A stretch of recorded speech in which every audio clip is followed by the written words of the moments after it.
All right, so it's Tuesday, January 30th, 2024. And I'm going to do my best to recapture this trade from earlier this morning, like way earlier this morning. So right now I'm starting on the 10-minute time frame here just because it was the last particular trend that I had marked up. But just to kind of get an overall view, I know that for sure that I was at the 65-minute time frame. All right.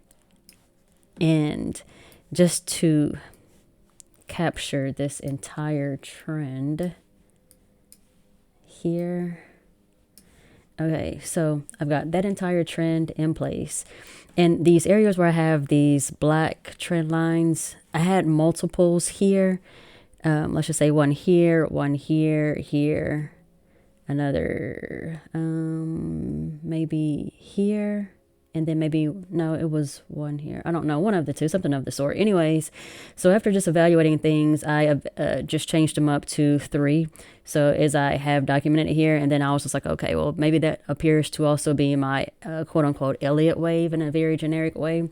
So it just kind of made sense to me. So I've got my 5 waves, my 5 levels and pushes, things of that sort. All right. So moving forward, then I'm looking at volume here. So so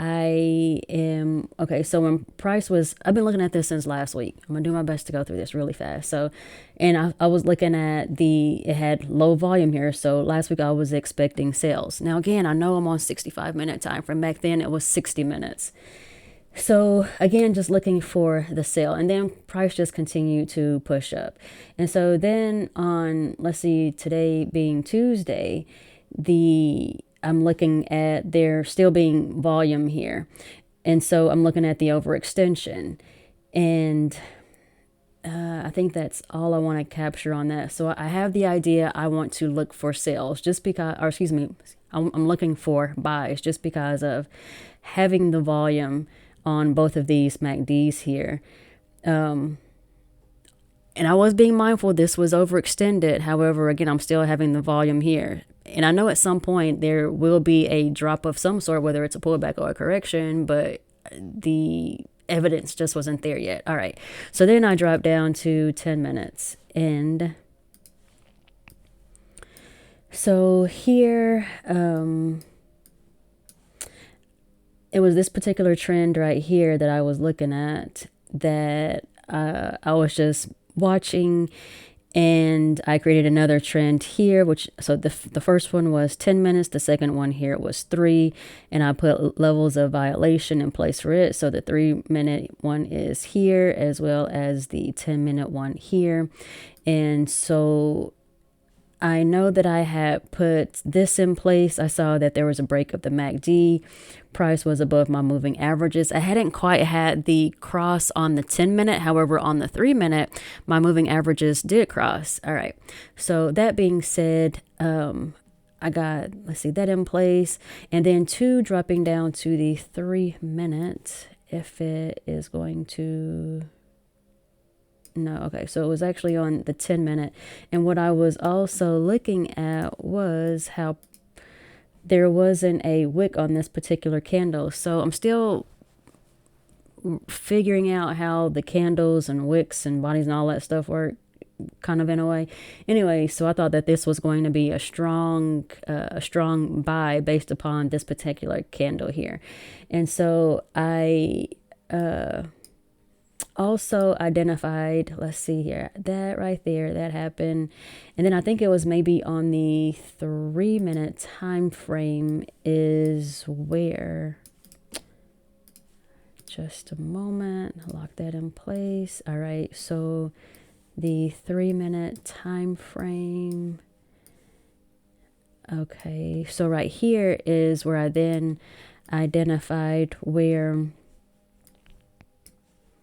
let's see here, there was where was it? What was I looking for? There were like some retests here and there. And now I don't see them. I may not be on the right time frame, but I was seeing how okay, maybe this was here. Here is one. So how price retested this particular trend. Like there was multiple retests to the trend line. So that was like an additional confluence for the buy. And I think I entered on the 10. So that's why on the 10-minute. I think that's why the position tool is way over here. There was something going on. There were multiple things. Oh, yeah, so I was looking at too how price was bouncing off this trend line. Seemed like there were some others. Anyway, so moving forward, going back to the 10-minute. So then I did a fib extension and for a target for the buy. So I captured this trend here to just go for this particular zone right here, right at the 50% on the fib. And then I was toggling between, okay, do I start at that particular impulse or do I start at this one? So I just went ahead and went with this one just because I was uncertain. And then another thing is when I was using the fib, I had this area here, the 382 to 786. So for this particular trend to capture it, so I went ahead and captured my 382 to the, gosh, is that even showing up right? Hold on a second. 382. Yeah, 786. Okay, so I captured it. However, then I was again going back and forth on if that was the right zone to even capture, just because where'd that fib go? Or should it have been like here instead? Let me make sure that was the, yeah. So then, so initially I had my fib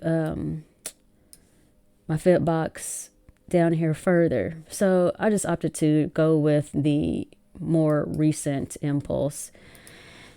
And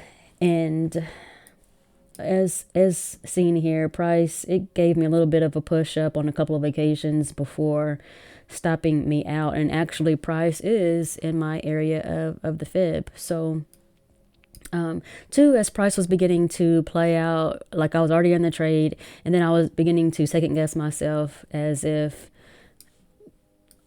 to my wave count here. So I was looking at an A, a B, and this right here hadn't even played out completely yet, because when I entered, this is again where price was, and so I was just like, okay, well maybe this is what's going to give me an ABC. And in all honesty, I did switch over to the Heikin Ashi just to see the structure, and I did go up to the 1 hour time frame just so I could see the structure, like, oh, okay, that could be an, and that's when actually when it dawned on me, like, oh, okay, maybe this is an A, this is a B, and this being the C. So that's when I came to that notion of the ABC. So going back to here, I think that's all to report for this particular trade. Going back to the 10-minute, and just it being unfavorable. It did go halfway up to my take profit. However, just a lot of consolidation and rockiness before some strong candles came in and completely took me out. So I did also trade, let's see, it gave me strong candles outside of the zone.